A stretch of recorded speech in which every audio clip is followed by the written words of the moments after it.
বেশ ঠিক আছে, আজকের পড়াশোনায় ফিরি এবার। আমি বলেছিলাম তোমাদের যে আজকে পড়ে আসতে আমরা পিয়ার গ্রুপ ডিসকাশন করব। বেসিক্যালি তোমরা ডিসকাস করবে, আমি সেটাকে গাইড করার চেষ্টা করব এবং যেখানে ভুল হচ্ছে ধরিয়ে দেব।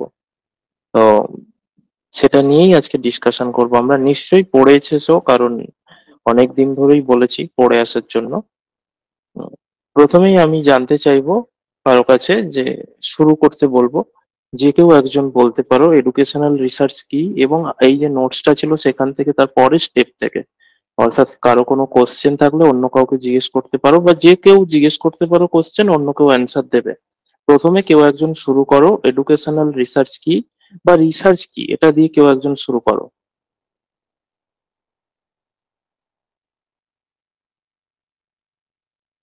এই টপিকটা কিন্তু খুবই ইম্পর্টেন্ট পেপার ওয়ান এর জন্য। তো বটেই, এখান থেকে কিন্তু অনেক কোশ্চেন পাবে আজকে যেটা ডিসকাস করবো, এবং যারা এডুকেশনের পেপার টু এর স্টুডেন্ট রয়েছে তাদের জন্য খুব ইম্পর্টেন্ট, আর পেপার ওয়ান এর জন্য অবশ্যই ইম্পর্টেন্ট। তো রিসার্চ কি সেটা একটুখানি বলো, তারপরে আমরা অন্য টপিকে যাব। হোয়াট ইজ রিসার্চ, কেউ একজন বলো, একদম স্পেসিফিক ওয়েতে বুঝিয়ে বলবে যাতে সবাই বুঝতে পারে। বলবো। হ্যাঁ হ্যাঁ, নিশ্চয়ই। রিসার্চ কথাটার অর্থ হচ্ছে রি এবং সার্চ। রি মানে হচ্ছে বারবার, এবং সার্চ মানে হচ্ছে আমরা কোনো কিছু সত্য অনুসন্ধান করতে যাই। এবারে হুম, রিসার্চ জিনিসটা কি? রিসার্চ জিনিসটা আসে অ্যাকচুয়ালি কোনো না কোনো একটা প্রবলেম থেকে। আমাদের দৈনন্দিন জীবনে যখন আমরা কোনো সমস্যা দেখতে পাই, সেই সমস্যাটা কেন হচ্ছে তার কারণটা অনুসন্ধানের জন্য আমরা রিসার্চ করে থাকি। এবং রিসার্চটা আমরা যেটা করি সেটা যেন জেনারেলাইজ বলতে সেটা যেন সার্বজনীন গ্রাহ্য হয়, সবার ক্ষেত্রে যেন প্রযোজ্য। এবারে হুম। সায়েন্টিফিক ওয়েতে যে রিসার্চটা, সেই রিসার্চটা হচ্ছে একটা আচ্ছা মল্লিকা, বেশ ঠিক আছে। বিজ্ঞানসম্মত। হ্যাঁ, এখানে আমার একটা প্রশ্ন আছে। রিসার্চের মূল দুটো অবজেক্টিভস আছে, মূল একদম প্রাইমারি অবজেক্টিভ রিসার্চের দুটো। মানে আমরা যদি খুব ন্যারো ডাউন করি রিসার্চে, দুটো অবজেক্টিভসে পুরো রিসার্চটা বলে দেওয়া যায়। সেই দুটো অবজেক্টিভস কি? একদম মেজর প্রাইমারি দুটো অবজেক্টিভস আছে, আমি পড়াতে গিয়েও অনেকবার বলে থাকি। যখনই রিসার্চ নিয়ে আলোচনা করি দুটো জিনিস বলে থাকি। রিসার্চ মূলত কি করে দুটো পয়েন্টে, যে কেউ বলতে পারো। মেজর দুটো কাজ করে রিসার্চ। এক তো মল্লিকা বললো সত্য অনুসন্ধান করে, অর্থাৎ নিউ থিওরি জেনারেট করে বা নিউ ট্রুথকে ডিসকভার করে, নিউ নিউ ট্রুথকে এস্টাবলিশ করে। আর আর একটা অবজেক্টিভস আছে সেকেন্ড। ডেভেলপমেন্ট করে, ওই যেটা জেনারেট করলে এগুলো ডেভেলপমেন্টও করে। না, সে তো করেই। একটা নতুন থিওরি ডেভেলপ করা অথবা নতুন সত্য উন্মোচন করে, এটা একটা অবজেক্টিভ। সেকেন্ডলি বিভিন্ন প্রসেস আছে, বিভিন্ন কিছু আছে, সেগুলোতে পরে আসছি। আর একটা কাজ করে রিসার্চ, শুধুই কি নতুন সত্য উদ্ঘাটন করে, আর কিছু করে না? না, ঠিক বলেন।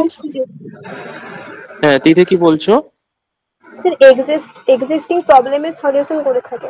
হ্যাঁ, এক্সিস্টিং প্রবলেমের সলিউশন থেকেও, এক্সিস্টিং প্রবলেমের সলিউশন সেটাতেও নতুন সত্য উদ্ঘাটন হয়। বেশ ঠিক বলেছো। এটাকে আমরা আরেকটু ভালো করে বলতে পারি, এক্সিস্টিং থিওরি বা পুরোনো থিওরির মধ্যে কি সমস্যা আছে সেটাকেও রিসার্চ ইনভেস্টিগেট করে, সেটাকেও ডিসকভার করে। অর্থাৎ এক নতুন নলেজ তৈরি করে, আর একটা পুরোনো নলেজের মধ্যে যে গ্যাপ আছে সেটাকে এক্সপ্লোর করে।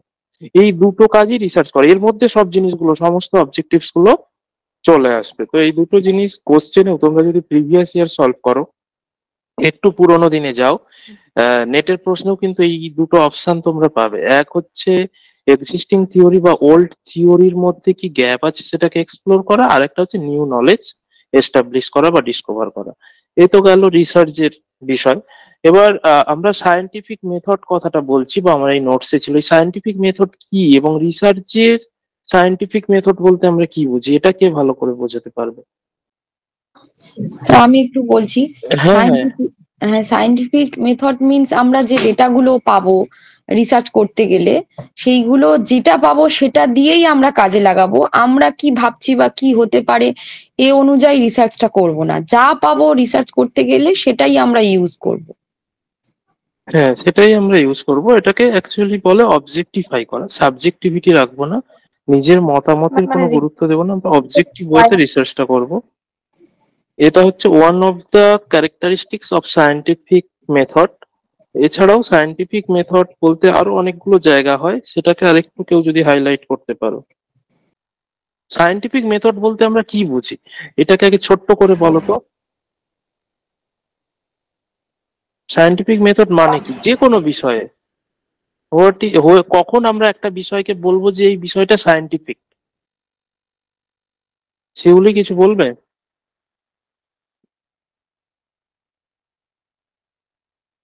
দেখো, এই জায়গাগুলো ক্লারিটি রাখাটা খুব দরকার। নির্দিষ্ট যুক্তির মাধ্যমে কোনো শিক্ষামূলক যদি সমস্যাটাকে আমি সমাধান করি, সেখানে আমার যুক্তি আছে, সেখানে বৈজ্ঞানিক চিন্তাধারা আছে, তার মাধ্যমে হুম, কোনো আমি একটা সমস্যাকে সমাধান করি। হুম, যেহেতু সর্বজন যুক্তি মানে থাকবে। যেহেতু বৈজ্ঞানিক, হ্যাঁ হুম, যেহেতু বৈজ্ঞানিক চিন্তা ভাবনা, তাহলে কি হুম, সেটা আমার সবার কাছে সর্বজন গ্রাহ্য হবে সেই জিনিসটা। হুম, একদমই ঠিক। সায়েন্টিফিক মেথড মানে কি একটা সিস্টেমেটিক ওয়ে। বিজ্ঞানসম্মত মেথড মানে কি, আমরা বলি তো ওর কথায় কোনো সায়েন্স নেই, ইললজিক্যাল কথাবার্তা। অর্থাৎ একটা সিস্টেম থাকবে, একটা লজিক থাকবে, লজিক গুলো সিস্টেম গুলো একটার সঙ্গে অন্যটা সামঞ্জস্যপূর্ণ হবে, একটার সঙ্গে অন্যটা জুড়ে থাকবে। আমরা এখন যে আলোচনা করছি একটার সঙ্গে অন্যটা জুড়ে আছে, প্রথমে রিসার্চ গেলাম, সেখান থেকে সায়েন্টিফিক মেথড গেলাম, এখন হঠাৎ করে রিসার্চ বলতে বলতে আমি হঠাৎ করে প্রশ্ন করে বসলাম তোমাদের যে 10+10 কত। তো সামঞ্জস্য নেই, ইললজিক্যাল হয়ে গেল। তো সায়েন্টিফিক মেথড বলতে তার মধ্যে লজিক থাকবে, সিস্টেম থাকবে, লজিক গুলো একটার সঙ্গে অন্যটা জুড়ে থাকবে, এবং তার কি থাকবে, অ্যাপ্লিকেশন থাকবে, এক্সিকিউশন থাকবে, প্র্যাকটিক্যাল অ্যাপ্লিকেবিলিটি থাকবে। সেটাকে প্র্যাকটিক্যালি সলভ করা যাবে, প্র্যাকটিক্যালি এক্সিকিউট করা যাবে, তাকেই তো আমরা সায়েন্স বলবো। সায়েন্স হাওয়ায় কথা বলে না, তার মধ্যে প্র্যাকটিক্যাল এক্সিকিউশন থাকে, তার মধ্যে যুক্তি থাকে, তার মধ্যে সিস্টেম থাকে। আরো আমরা বুঝতে পারবো সায়েন্টিফিক মেথডকে, তার ক্যারেক্টারিস্টিক্স গুলো জানলে তোমরা নিশ্চয়ই পড়েছো, খুব ইম্পর্টেন্ট আজকের টপিকের এই সায়েন্টিফিক মেথডের ক্যারেক্টারিস্টিক্স গুলো, এবং রিসার্চের জন্য এটা খুব ইম্পর্টেন্ট। এই ক্যারেক্টারিস্টিক্স গুলো কি কি, কেউ একজন বলো, সায়েন্টিফিক মেথডের ক্যারেক্টারিস্টিক্স গুলো কি, শুধু নামগুলো বলবে, নোটসে ছিল, কেউ একজন বলো ফট করে, পড়েছো তো? এটা হচ্ছে তোমার রেপ্লিকেবিলিটি, তারপরে প্রিসিশন আছে, হুম, তারপরে পার্সিমনি আছে। হুম, আর তো আমার এই কটাই মনে পড়লো। ফলসিফাইবিলিটি আছে। ফলসিফাইবিলিটি বলিনি না, হ্যাঁ ওটা আছে। এই চারটে মূলত, চারটে এগুলো চারটে এগুলো তো একটু মনে রাখতে হবে, ভুলে গেলে তো চলবে না। আচ্ছা বেশ, এবার আমরা রেপ্লিকেবিলিটি কি, কেউ একজন বলো। সায়েন্টিফিক মেথড বা রিসার্চের মধ্যে যে ক্যারেক্টারিস্টিক্স আছে, রেপ্লিকেবিলিটি এটা কি? রেপ্লিকেবিলিটি হচ্ছে এমন একটা মেথড যেখানে দাঁড়িয়ে আমরা বুঝতে পারবো, যখন এই মেথডটা ইউজ করবো, যে রিসার্চটা কতটা রিলায়েবল। আমি যে রিসার্চের মেথডটা ইউজ করছি সেই মেথডটা কতটা রিলায়েবল, সেটা রেপ্লিকেবিলিটি ওই পদ্ধতিটার মাধ্যমে আমি সেটা এনশিওর করতে পারবো। কিভাবে? কিভাবে ওটা তো আমি বোঝাতে রিলায়েবিলিটি তো এনশিওর করবো কিভাবে? নেটে তো তোমাকে ধরো রিলায়েবিলিটি এনশিওর করবো এইটুকু আসবে না। হ্যাঁ হ্যাঁ তোমার নেটে প্রশ্ন হয় হোয়াই, হাউ, হ্যাঁ হোয়াট দিয়ে প্রশ্ন থাকে খুব কম, বেশিরভাগ প্রশ্ন হোয়াই অ্যান্ড হাউ দিয়ে প্রশ্ন থাকে। তো সেটা তো জানতে কিভাবে হবে করতে হবে, হুম, কেন হুম, করতে হবে, এটাই তো। হুম, হুম, এই জায়গাগুলো আমাদের ক্লিয়ার হতে হবে। রেপ্লিকেবিলিটি তো আমরা চেক করব, রেপ্লিকেবিলিটির মধ্যে আমরা রিলায়েবিলিটি চেক করব, কিন্তু সেটা কিভাবে, মানে কেন, রিলায়েবিলিটি বলতে কি সেটা বুঝতে হবে আগে। রিলায়েবিলিটি মানে রিলায়েবিলিটি আমরা কিভাবে যাচাই করি?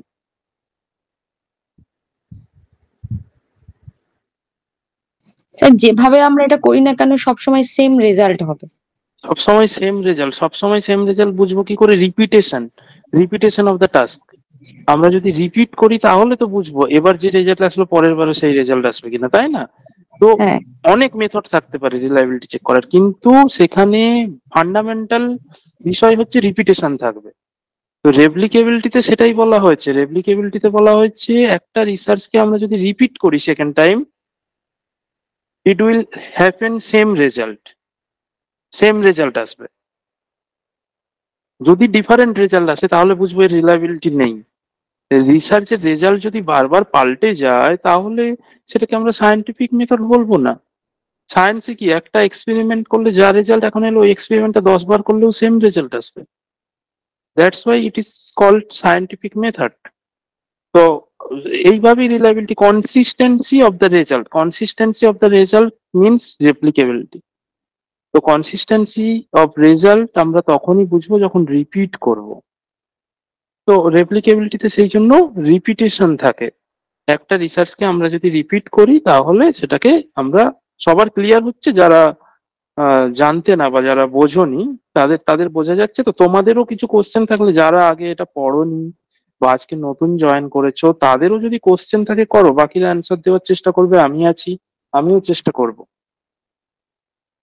দেখো আলটিমেটলি টিচার হবে কথা না বলতে পারলে আর একদম ক্লারিটি না আসলে নেট বা চেয়ারে পাওয়া এগুলো অসম্ভব ব্যাপার মনে হবে। কিন্তু যদি এরকম ক্লারিটি চলে আসে, তুমি যদি কেন কিভাবে এই জায়গাগুলো ক্লিয়ার করে নিতে পারো, খুব ইজি, মানে কোনো ব্যাপার না, প্রত্যেকটা কোশ্চেন তোমার কাছে খুব সহজ মনে হবে।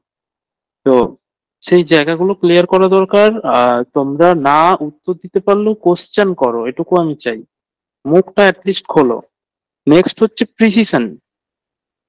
প্রিসিশন, এই দেখো নোটস এর মধ্যে স্টেপ গুলো দেওয়া আছে, রেপ্লিকেবিলিটি স্টেপ কি এগুলো তোমরা পড়লে বলতে পারতে কিভাবে করব।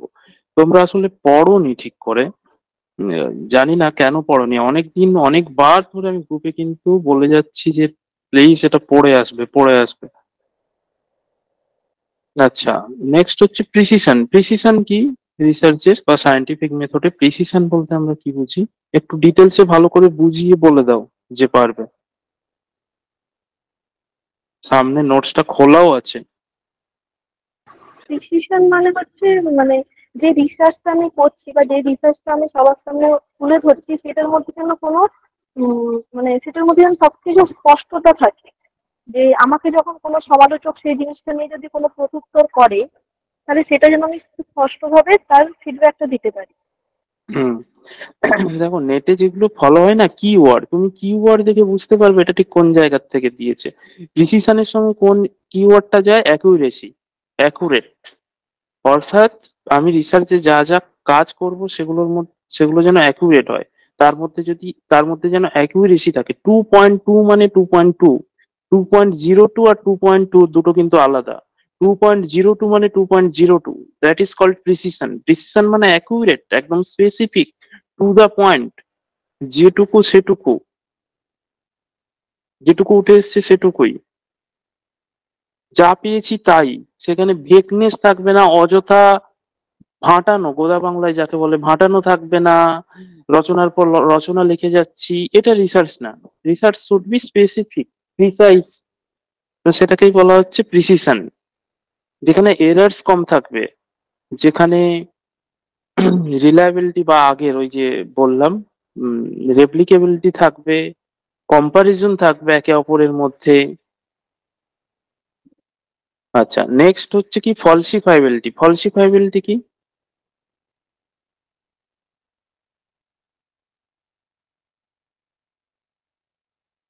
কি ব্যাপার শ্যামল, পড়াশোনা করনি? ফলসিফাইড আমি এটা প্রথম জানো না? শুনছি। না। আচ্ছা, রাহুল? হ্যাঁ স্যার। হ্যালো। পড়ে আসোনি? তুমি তো আগে ক্লাস করেছো বোধহয়। হ্যাঁ স্যার। তাহলে স্যার বলছিলাম যে স্যার, এটা স্যার বলছিলাম যে ফিউচারের জন্য মানে ওপেন ফর ফিউচার রিসার্চ, মানে আমি যে রিসার্চটা করছি সেখান থেকে মানে পরবর্তীকালে যাতে আরো রিসার্চ করা যায় ব্যাপারটা। ব্যাপারটা ঠিক তা না। ফলসিফাইবিলিটি মানে, আচ্ছা, পারমিতা, সরি প্রমিতা, প্রমিতার তো পড়ে আসা উচিত ছিল। প্রমিতা বলতে পারবে না? প্রমিতার সারা শব্দ নেই। মাম্পি কি খবর? স্যার সায়েন্টিফিক মেথডের ক্ষেত্রে মানে কোনো একটি রিসার্চের ক্ষেত্রে যদি কোনো একটি পার্ট ভুল থাকে তবে সেটা মানে প্রমাণ করার কোনো জায়গা থাকবে। আর এই ভুল প্রমাণ করার জায়গাটা থাকলেই তবেই মেথডটা সায়েন্টিফিক হবে। আচ্ছা আচ্ছা, ভেরি গুড। তুমি বলেছো ঠিকঠাকই গেছো, আর একটু প্রিসাইসলি বলতে হতো। ঠিক আছে, আর জিজ্ঞেস করলেই বলছো কেন? তোমার যা মনে হবে বলবে। এখানে ঠিক বলতে হবে এটা ম্যান্ডেটরি না, বলতে হবে এটা ম্যান্ডেটরি। তুমি যেভাবে বুঝেছো সেটাই বলবে। কারেকশন করার থাকলে আমি তো আছি, করে দেবো কারেকশন, বা অন্য কেউ করে দেবে এখানে যারা আছে। তো সবাই সবটা ঠিক বলতে হবে এটা ব্যাপার না, বাট বলাটা দরকার। আচ্ছা, মাম্পি বললো এছাড়াও আরেকটু ভালো করে প্রিসাইজলি কে বলতে পারবে? ওই মানে ও যেটা বললো নির্দিষ্ট পার্ট কি, মানে পুরো সায়েন্টিফিক থিওরিকেই তো ডিসঅ্যাপ্রুভও করা যেতে পারে। আমি তো এটাই বুঝলাম যে ফলসিফাইবিলিটি মানে ওটাকে মিথ্যে হ্যাঁ, প্রমাণও করা যেতে পারে। অ্যাকচুয়ালি একটা এখানের একটা ওয়ার্ড আছে দেখবে, হাইপোথেসিস বলে। ফলসিফাইবিলিটিতে হাইপোথেসিস, আমরা রিসার্চে হাইপোথেসিস করি। হাইপোথেসিস মানে কি রেজাল্ট আসতে পারে সেটার একটা অনুমান করি, সেই রেজাল্টটা যদি না আসে হাইপোথেসিসটা ডিসপ্রুভেন হয়ে গেল, অর্থাৎ ফলস প্রমাণ হয়ে গেল। আবার প্রুভেনও হতে পারে। তো সায়েন্টিফিক রিসার্চে এই ডিসপ্রুভ করার সুযোগ থাকবে, বা তুমি যেটা ভেবেছিলে রিসার্চ করতে গিয়ে শুরুতে, সেই ভাবনাটা সেই মতামতটা শুরুর অ্যাজাম্পশন গুলো ডিসপ্রুভ হয়ে যেতে পারে। তো সেই জায়গাটাও থাকবে। তুমি যদি এটা ধরে নাও যা, বা এক্সিস্টিং যা থিওরি রয়েছে, যা নলেজ রয়েছে, সেগুলোকেও ডিসপ্রুভ করার জায়গা থাকবে তোমার রিসার্চে। তুমি যদি তুলে আনো কিছু ডেটা তার এগেনস্টে, তাহলে আগেরটা ডিসপ্রুভ হয়ে যাবে। তো এই ফলস প্রমাণ করার জায়গাটা থাকবে, হাইপোথিসিসকে রিজেক্ট করার সুযোগ থাকবে। এই নয় কিন্তু একেবারে বলে দিয়েছো মানে এটাই হবে, শেষে গিয়ে ডিসপ্রুভ হলেও নেবে না, বা একটা থিওরি হয়ে গেছে মানে সেটার আর সমালোচনা করা যাবে না, সেটাকে আর ডিসপ্রুভ করা যাবে না, এমনটা না। Science is always open for proven or disproven. Science সবসময় ওপেন থাকবে, ফ্লেক্সিবল হবে। তুমি যদি অন্য কিছু দিয়ে প্রুভ করে দিতে পারো যে আগেরটা ভুল ছিল, তাহলে প্রুভ করে দেবে, সায়েন্স সেটাকে গ্রহণ করবে, নতুন সত্য আবিষ্কার হবে, এক্সিস্টিং থিওরির ডিসপ্রুভ হয়ে যাবে। তো সেটাই তো আমরা রিসার্চের অবজেক্টিভসেও পড়লাম। তো ফলসিফাইবিলিটি মানে ডিসপ্রুভ করার, ফলস প্রমাণ করার সুযোগ থাকবে। আচ্ছা, নেক্সট হচ্ছে পার্সিমনি। পার্সিমনি মানে কি? What is parsimony? Anyone? Sir parsimony মানে কি ওই অনুমান করা, এটা অনুমান না, করা একটা research। হ্যাঁ। অনুমান করা না তো। পার্সিমনি মানে লিমিটেড রিসোর্সের উপর আমরা কাজটা করব, মানে এমন হবে না যে অনেক বেশি পরিমাণে রিসোর্স নিয়ে করছি, মানে সেটা অনেক বেশি অর্থ প্রচুর খরচ হয়ে যাচ্ছে, এরকমটা কি? ঠিক বলেছো। সেটাও একটা, সেটা হবে অবশ্যই, ঠিকই বলেছো। আর কেউ কিছু এর সাথে অ্যাড করতে চাও? দেবরতী দি যা বললো ঠিকই বলেছে। পার্সিমনি মানে আরেকটু কেউ কিছু? পার্সিমনি মানে অ্যাকচুয়ালি তুমি যে রিসার্চটা করেছো সেটা সব থেকে সহজ সরল এক্সপ্লেনেশন, যেটাতে সময় কম লাগবে, খরচ কম হবে, মানুষ বুঝতে পারবে। পার্সিমনি মানে ফিজিবিলিটি অ্যাকচুয়ালি, যেটা সব থেকে সুবিধাজনক সেইটা করা। সায়েন্টিফিক মেথড জটিল হবে না, সিম্পল হবে, সবাই যাতে বুঝতে পারে। এমন নয় বিশাল জটিল কিছু করলো গুলিয়ে গেলে, কমপ্লেক্স না, সিম্পল ওয়েতে তোমার রিসার্চকে তুলে ধরতে হবে, ডেসক্রাইব করতে হবে। এটাকেই বলা হচ্ছে পার্সিমনি। এই যে দেখো বলা হচ্ছে parsimony is the preference for the simplest explanation. খুব জটিল কিছু ছিল না তো।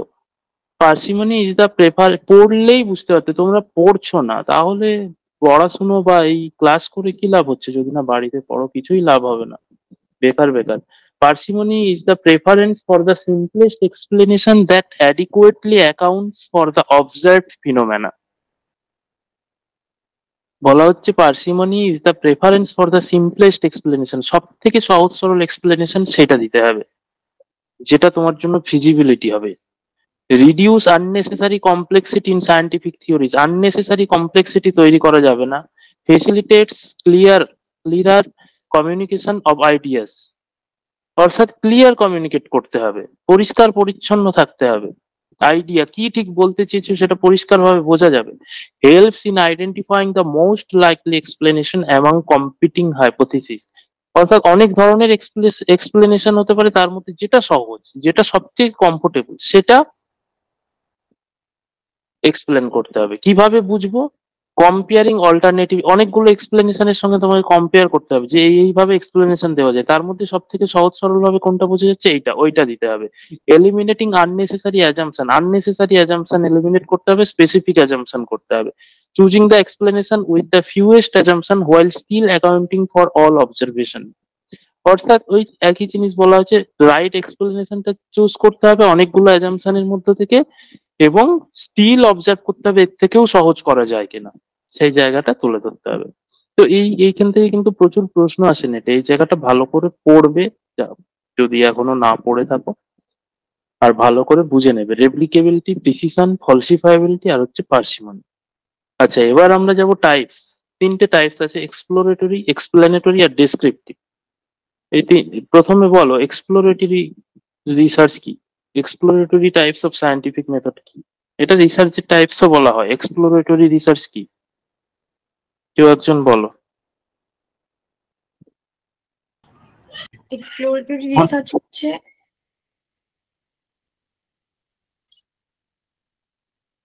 হ্যাঁ দেবরতী বলো।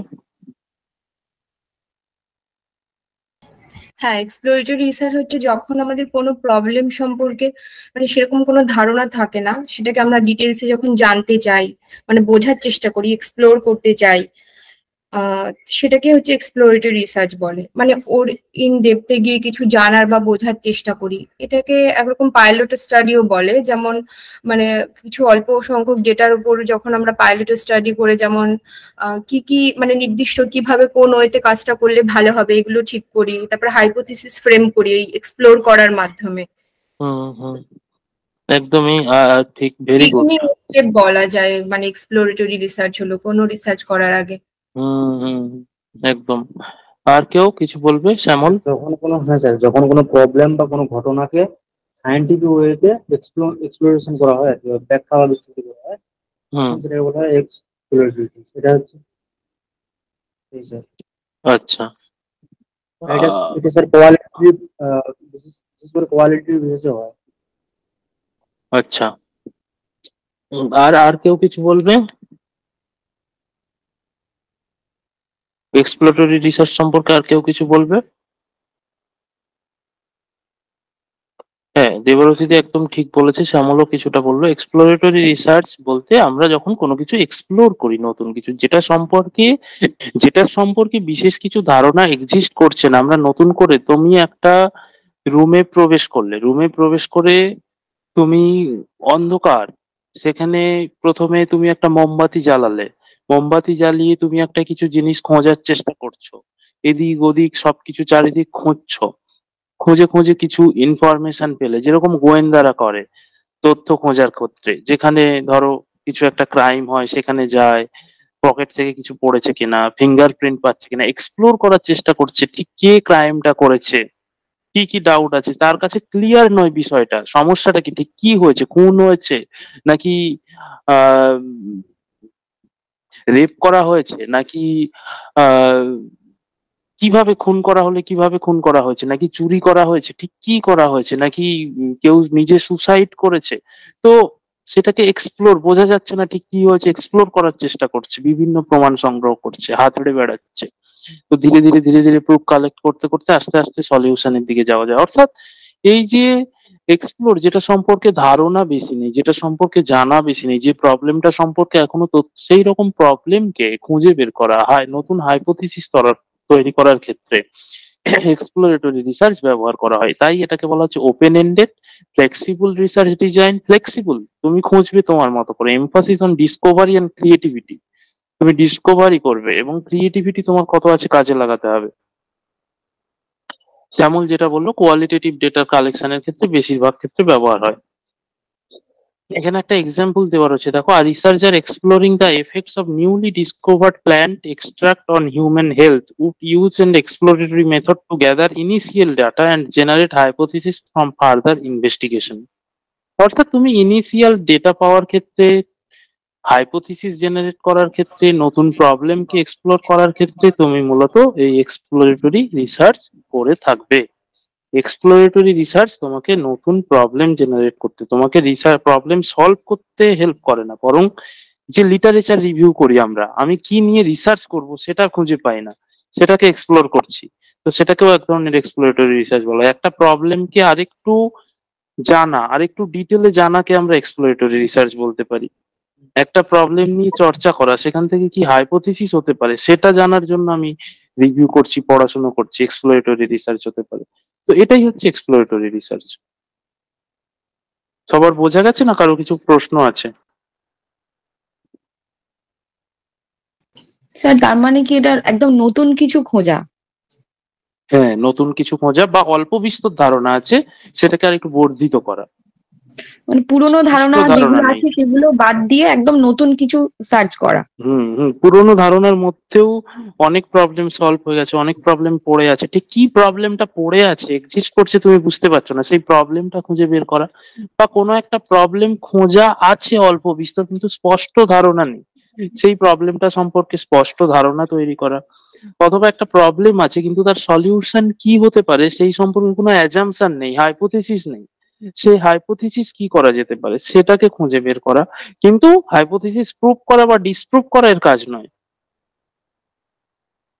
শুরুটা করা এর কাজ, খুঁজে বের করা এর কাজ। নেক্সট হচ্ছে এক্সপ্লেনেটরি রিসার্চ। এক্সপ্লেনেটরি রিসার্চ কি তাহলে? এক্সপ্লোরেটরির পরেই এক্সপ্লেনেটরি চলে আসবে, এটা কি? এটা হচ্ছে ওই যে খুঁজতে গেল, ওখান থেকে কিছু একটা অনুমান বা কোনো একটা হাইপোথিসিসের ওপর ডিপেন্ড করে যিনি রিসার্চ করছেন সেই ডিপেন্ডের ওপর নির্ভর করে তিনি হয়তো মানে কজ এবং এফেক্টটা মানে কার্যকারণটা কি হচ্ছে বা কেন হচ্ছে সেটা তিনি বর্ণনা করেন। হুম। এটা as well as experimental research. Explanatory research মূলত এক্সপেরিমেন্টালে করা হয়, ঠিক আছে। স্যার আগের রিসার্চে কাজ হয়নি মানে সেটাকে সম্পূর্ণ করা। একদমই তাই। আগের রিসার্চে আমি প্রবলেম গুলো আইডেন্টিফাই করেছি, হাইপোথিসিস করেছি, কিছু একটা প্রবলেম খুঁজে পেয়েছি, এস্টাবলিশ করতে পেরেছি, কিন্তু তার সলিউশন তো করতে হবে। সেই প্রবলেমটার মধ্যে কি কজ এন্ড এফেক্ট রিলেশনশিপ আছে, প্রবলেমটার কারণ কি, তার সমাধান কি, প্রবলেমটা এক্সিস্ট করলে কি হতে পারে, সেটাকে যখন আমরা এক্সপ্লেন করব, that is called explanatory research. আর বলো বলো, কেউ কিছু বলো বলতে চাইলে। Quantity research. হ্যাঁ, এক্সপ্লেনেটরি রিসার্চ কোয়ান্টিটেটিভ, যেহেতু এখানে কজ এন্ড এফেক্ট দেখা হয়, কার্যকারণ সম্পর্ক দেখতে হলে ডেটা লাগবে, কার্যকারণ দেখতে হবে, এর ফলে কি হচ্ছে, এটা থাকলে কি হচ্ছে, না থাকলে কি হচ্ছে, তাই এটা এক্সপেরিমেন্টাল বলা হয় বেসিক্যালি। আমাদের স্ট্রাকচার রিসার্চ ডিজাইন থাকতে হবে, তো এক্সপ্লেনেটরি রিসার্চ মূলত তাই। আচ্ছা, নেক্সট হচ্ছে ডেসক্রিপটিভ রিসার্চ। ডেসক্রিপটিভ রিসার্চ কি?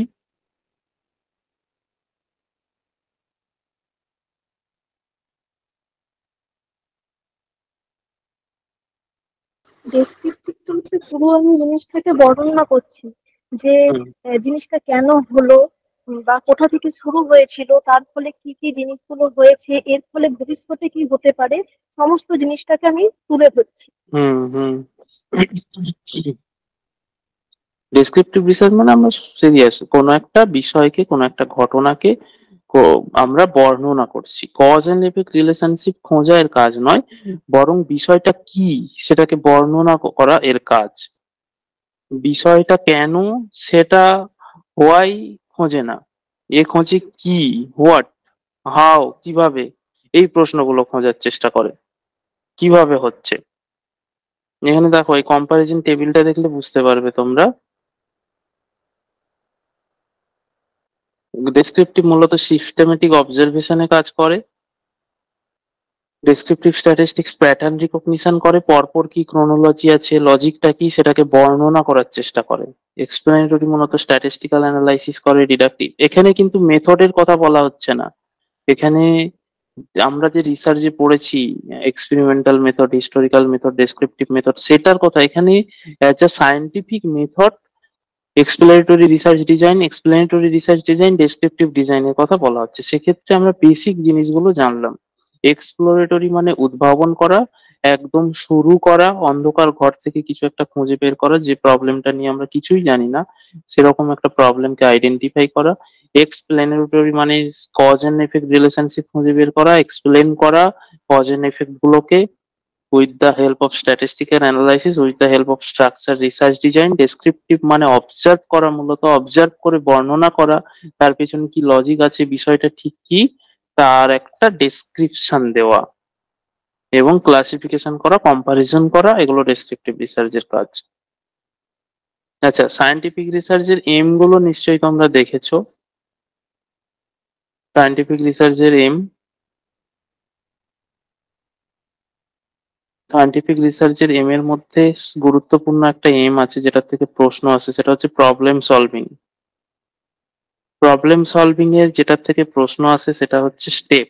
প্রবলেম সলভিং এর স্টেপ গুলো একবার বলে দাও কেউ একজন। প্রবলেম সলভিং করতে গেলে তো প্রথমত আমাকে সেটাকে আইডেন্টিফাই করতে হবে। হ্যাঁ, একদম তাই, এবার আইডেন্টিফাই করতে হবে। আইডেন্টিফাই করলাম, করার পরে সেটা মানে নিয়ে আমি বিভিন্ন ধরনের চিন্তা ভাবনা প্রবলেম করবো, কেন আইডেন্টিফিকেশন, হচ্ছে। তাহলে যদি এরকম প্রশ্ন আসে, প্রবলেম আইডেন্টিফিকেশন কোন ধরনের রিসার্চ ডিজাইন বা কোন ধরনের রিসার্চের মধ্যে যায়?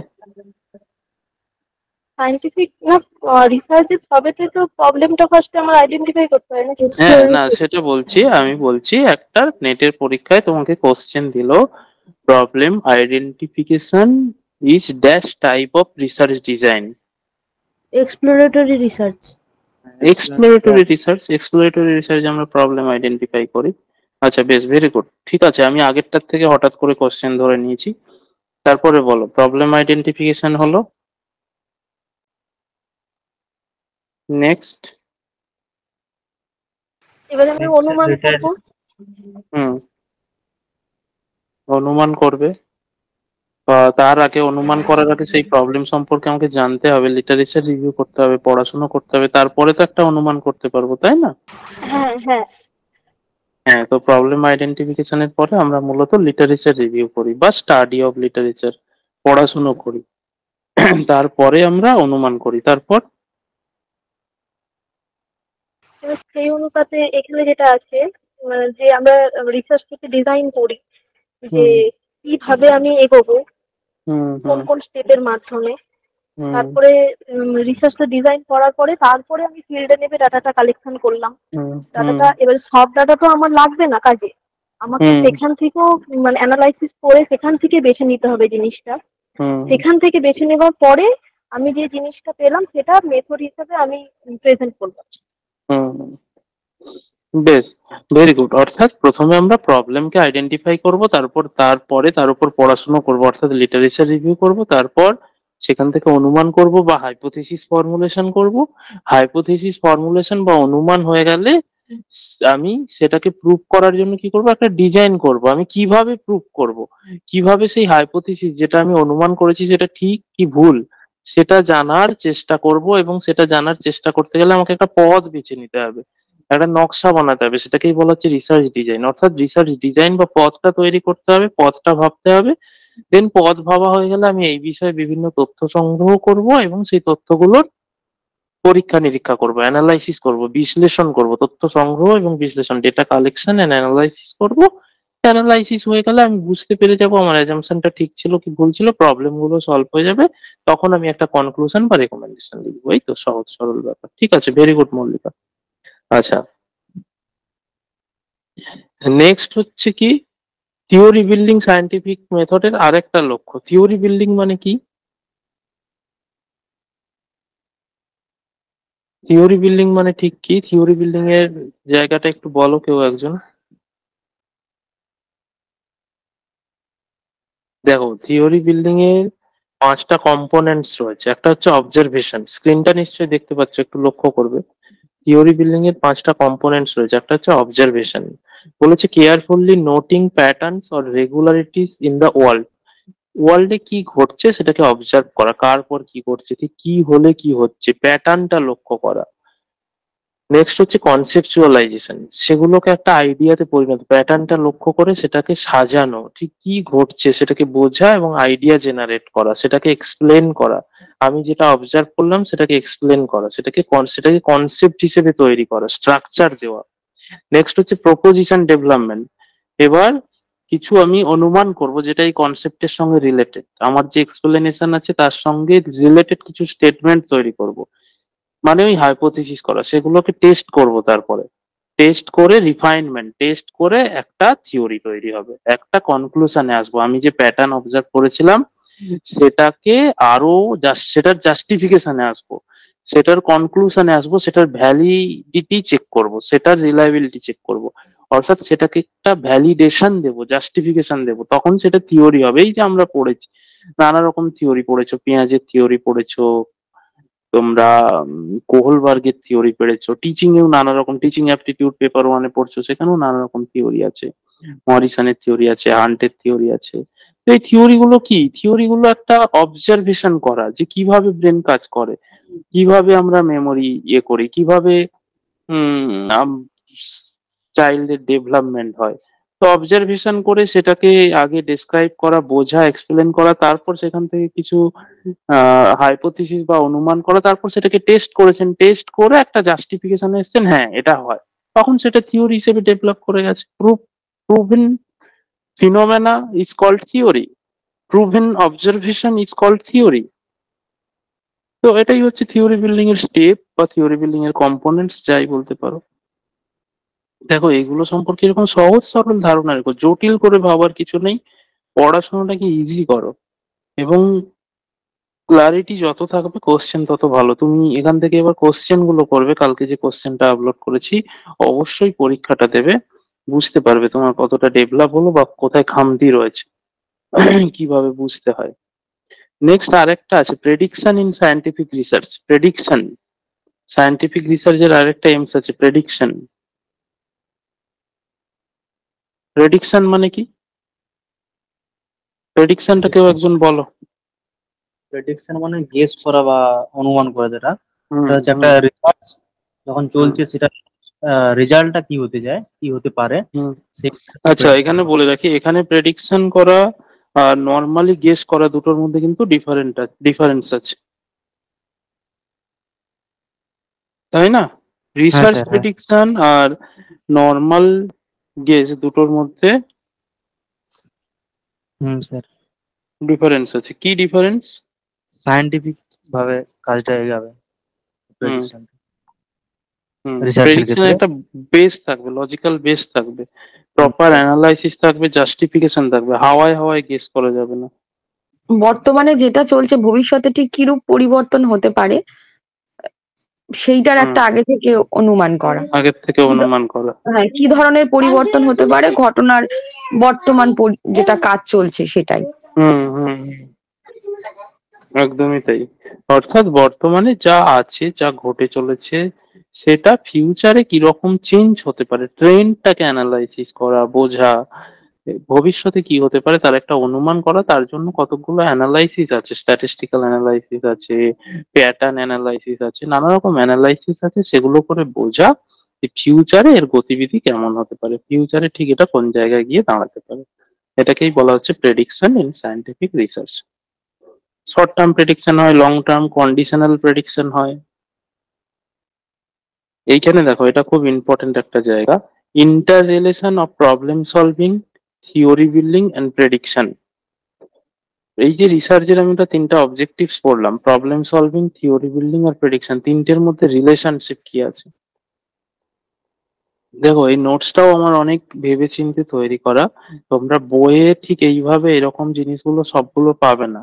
এটা যদি তোমরা পড়ে বুঝে নিতে পারো, তোমাদের মধ্যে কিন্তু অনেক ক্লারিটি চলে আসবে। Problem solving, theory building and প্রেডিকশনের মধ্যে রিলেশনশিপ কি আছে। Problem solving can lead to a new theories, problem solve করলে একটা নতুন থিওরি তৈরি হয়ে গেল। তুমি যেই কোনো একটা প্রবলেম সলভ করে দেবে সায়েন্টিফিক মেথডে, তখন একটা নতুন থিওরি তৈরি হয়ে যাবে। থিওরি মানে কি? Problem solving, the answer of the question or the solution of the problem is called theory in a scientific method. Next হচ্ছে theories provide frameworks of solving problem. Theory আবার কি করে? ফ্রেমওয়ার্ক দেয়, আমি একটা প্রবলেমকে কিভাবে সলভ করব তার জন্যও থিওরি আছে। আমি যদি আগের থিওরি গুলো পড়ি, আমি বুঝতে পেরে যাব আগে মানুষ কিভাবে প্রবলেম সলভ করেছে, এই থিওরিতে কিভাবে প্রবলেম সলভ করা হয়েছে, তাহলে আমার প্রবলেমটা আমি কিভাবে সলভ করবো। তাহলে প্রবলেম সলভিং থিওরিকে এস্টাবলিশ করছে, আবার এস্টাবলিশ থিওরি প্রবলেম সলভ করাকে হেল্প করছে। রিলেশনটা বোঝো, মিউচুয়াল রিলেশনশিপ। নেক্সট হচ্ছে prediction based on theories can identify new problems to solve. Prediction based on theory, আমরা একটা থিওরির বেসিসে কিছু প্রেডিকশন করি। ধরো পেঁয়াজের থিওরি, এই বয়সে এই ডেভেলপমেন্ট হয়, তাহলে আমার বাচ্চাটার, আমার বাড়ির যে ছেলে বা মেয়েটি আছে, ছোট্ট বাচ্চাটি আছে, তারও এইভাবে ডেভেলপমেন্ট হবে। আমরা প্রেডিকশন করলাম, অর্থাৎ থিওরি থেকে প্রেডিকশন করা যায়।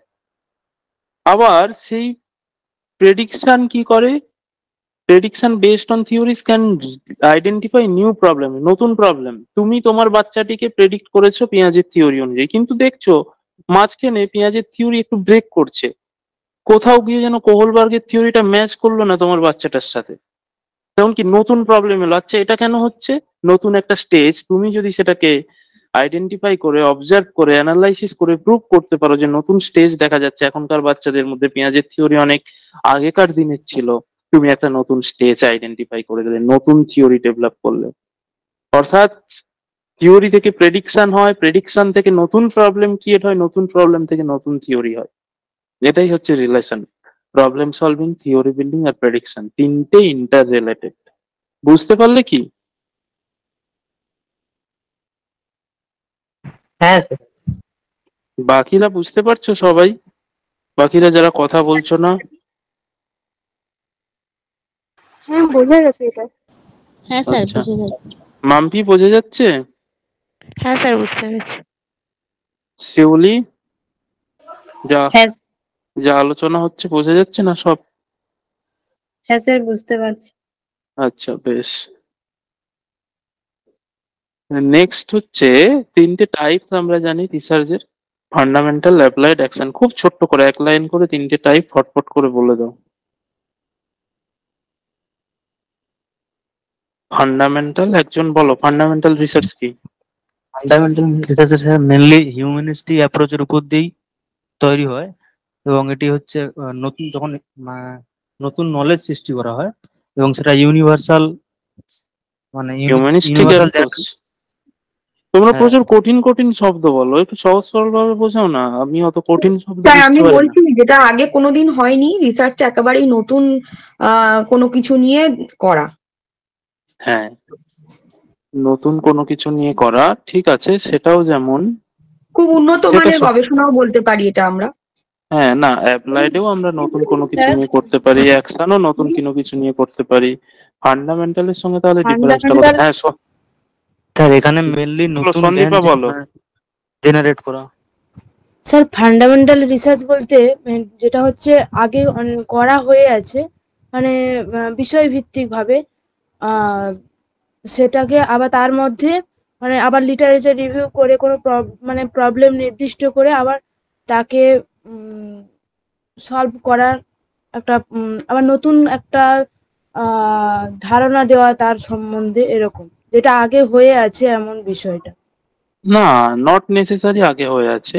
আমি একটু যেটা বলবো? আগে হয়ে নেই এরকম নতুন কিছুকেও আমরা এক্সপ্লোর করতে পারি। বা স্যার, খুব উচ্চমানের গবেষণাটাকেও তো মৌলিক গবেষণা বলা যায়। হ্যাঁ, উচ্চমানের গবেষণা তো বুঝলাম, কিন্তু উচ্চমানের গবেষণাটার কাজ কি ঠিক? কেন সেটা উচ্চমানের? সেই জায়গাটা তো, এই যে কেন। পরে এখানে হ্যাঁ, খুব তিথি বলো, সতর্কতার সাথে এখানে। তিথি কি বলছে একটু শুনে নিই। স্যার, তিথি, যখন একজন রিসার্চারের উদ্দেশ্য হয় থিওরি তৈরি করা বা জেনারেট করা, সেটাই বলা হচ্ছে বেসিক রিসার্চ। Very good. যেটা এর আগে কোনোদিনও আবিষ্কৃত হয়নি, অর্থাৎ নতুন কোনো বিষয়কে নিয়ে আবিষ্কার করা, এটাই। দেখো, এটা বারবার তোমরা বলছো নতুন, কেউ বলছো পুরনো। পুরনো বিষয়েও আমরা কিছু নতুন কিছু খুঁজে আনতে পারি, আবার একেবারে নতুন নতুনই বলতে বিষয়কে, যেটা একেবারে নতুন বিষয়কেও তুলে ধরতে পারি। সেটা ফান্ডামেন্টাল রিসার্চে দুটোই হতে পারে। এক্সিস্টিং থিওরিকেও আমরা ভ্যালিডেট করতে পারি, আবার নিউ নলেজকেও এক্সপ্লোর করতে পারি, দুটোই হতে পারে। হ্যাঁ, দেবরতী দি কি বলছো? বলছি যে নতুন নলেজই কেন, নলেজের অ্যাডভান্সমেন্টও হতে পারে, নলেজটা হ্যাঁ আরো হ্যাঁ, ডেভেলপ। একদমই একদমই তাই। থিওরি ডেভেলপ যেহেতু বলেছে, তাহলে সেটা মানে প্রতিষ্ঠিতই কোনো সত্য হবে, সেই সত্যিটাকে আবার মানে তুলে হ্যাঁ ধরা হলে সেটা হ্যাঁ হতে হ্যাঁ, পারে। সেটাও হতে পারে। মল্লিকা কি বলছিলে? আমি যেটা বলছিলাম যে ফান্ডামেন্টাল রিসার্চ হচ্ছে আমাদের মানে সচরাচর জিনিসের মানে জীবনের প্রতি আমাদের এটা অ্যাপ্লাইড হয় না, এটা অ্যাকচুয়ালি ল্যাবরেটরিতে এই রিসার্চটা হয়। আর এই রিসার্চটা করতে গেলে একজন, যেহেতু ল্যাবরেটরিতে হচ্ছে, তো আমাদের একজন মানে এডুকেটেড, মানে দক্ষ স্কিলওয়ালা মানুষ দরকার। সবসময় যে ল্যাবরেটরিতে হবে ফান্ডামেন্টাল রিসার্চ এমনটাও না, ল্যাবরেটরির বাইরেও হতে পারে, ঠিক আছে, এটা একটা পয়েন্ট, কিন্তু নট নেসেসারি অলওয়েজ। হ্যাঁ, ম্যাক্সিমাম ক্ষেত্রে তাই দেখি আমরা। ঠিক আছে। আর কেউ কিছু বলছো? তিথি একটা ভালো পয়েন্ট বলেছে, যেটা খুব ভালো, সেটা হচ্ছে ফান্ডামেন্টাল রিসার্চ কি করে। ফান্ডামেন্টাল রিসার্চ মূলত সত্যকে তুলে ধরে, জ্ঞানকে তুলে ধরে। এটা হচ্ছে ফান্ডামেন্টাল রিসার্চের মূল বৈশিষ্ট্য, সত্যকে তুলে ধরা। এখন সমস্ত রিসার্চই মোটামুটি সত্যকে তুলে ধরে। আর একটু এই যেমন মল্লিকা বলছিল, প্র্যাকটিক্যাল অ্যাপ্লিকেবিলিটি নেই, অর্থাৎ প্র্যাকটিক্যালি এক্সিকিউট করা যায় না। ফান্ডামেন্টাল রিসার্চ অ্যাকচুয়ালি এক্সিকিউট করা যায় না এটা বলার থেকেও ফান্ডামেন্টালের ফোকাসই থাকে না প্র্যাকটিক্যাল প্রবলেমের সলিউশন করা। ফান্ডামেন্টাল রিসার্চ চাই না প্র্যাকটিক্যাল সলিউশন। ফান্ডামেন্টাল রিসার্চের অ্যাকচুয়ালি আরেকটু তোমাদের কাছে ক্লিয়ার করে দিই, তাহলে তোমাদের বলতে সুবিধা হবে। এই যে তিনটে আমরা ক্লাসিফিকেশন দেখলাম না, ফান্ডামেন্টাল, অ্যাপ্লাইড, অ্যাকশন, এই তিনটে ক্লাসিফিকেশন হচ্ছে রিসার্চের অবজেক্টিভ ওয়াইজ ক্লাসিফিকেশন। তিনটেকে আমরা ডিফারেন্সিয়েট করতে পারি তাদের অবজেক্টিভস অনুযায়ী, অর্থাৎ ফান্ডামেন্টাল রিসার্চের এক ধরনের অবজেক্টিভস, অ্যাপ্লাইড রিসার্চের এক ধরনের অবজেক্টিভস, অ্যাকশন রিসার্চের এক ধরনের অবজেক্টিভস। বাস, তিনটে অবজেক্টিভস মনে রাখলেই তিনটে রিসার্চকে ডিসক্রাইব করা যায়। এবার বলো দেখি, ফান্ডামেন্টাল রিসার্চের একদম পিন পয়েন্টে হিট করো, ফান্ডামেন্টাল রিসার্চের অবজেক্টিভস কি, তাহলেই ফান্ডামেন্টাল রিসার্চ আমরা বুঝতে। দেখো, প্রত্যেক রিসার্চই নতুনকে তুলে ধরে, পুরনোকে ভ্যালিডেট করে, সত্যকে আবিষ্কার করে, সবকিছুই ঠিক আছে, কিন্তু এই তিনটের মধ্যে বেসিক পার্ট যেটা যে বৈশিষ্ট্যগুলো তিনটের মধ্যে কমন নেই, তিনটের মধ্যে আলাদা আলাদা, সেটা হচ্ছে অবজেক্টিভস। তিনটের আলাদা আলাদা অবজেক্টিভস গুলো কি, আমরা যদি সেখানে ফোকাস করি, কারণ এই ক্লাসিফিকেশনটা এসেছে objective wise, research objective wise এই ক্লাসিফিকেশনটা করা হয়েছে, fundamental research, applied research, action research. তো যখন আমরা রিসার্চের ক্লাসিফিকেশন পড়বো, তখন কিসের ভিত্তিতে কোন রিসার্চ গুলো ক্লাসিফাইড করা হয়েছে সেটা আমরা পড়বো। আজকে যেহেতু এই তিনটে জানছি, এই তিনটের ক্লাসিফিকেশনই করা হয়েছে এভাবে অবজেক্টিভ ওয়াইজ। তো তিনটের অবজেক্টিভ কি সেটা জানলেই, তিনটের মধ্যে ডিফারেন্স কি, তিনটের কনসেপ্ট কি, সব বুঝে যাব। তিনটের অবজেক্টিভস কি, বা ফান্ডামেন্টাল রিসার্চের অবজেক্টিভস কি, বলো কেউ একজন। থিওরি বিল্ড করাই তো, নতুন নিউ নলেজ ক্রিয়েট করা বা সৃষ্টি করা, তার নতুন সূত্র আবিষ্কার করে তার মাধ্যমে কোনো তত্ত্ব প্রতিষ্ঠা করা, থিওরি জেনারেট করা। থিওরি জেনারেট করা বা সত্যের উদ্ভাবন করা, এটুকুই এর অবজেক্টিভস। সত্যের উদ্ভাবন অথবা থিওরি জেনারেট করা, সত্যটাকে জাস্ট উন্মোচন করা। অর্থাৎ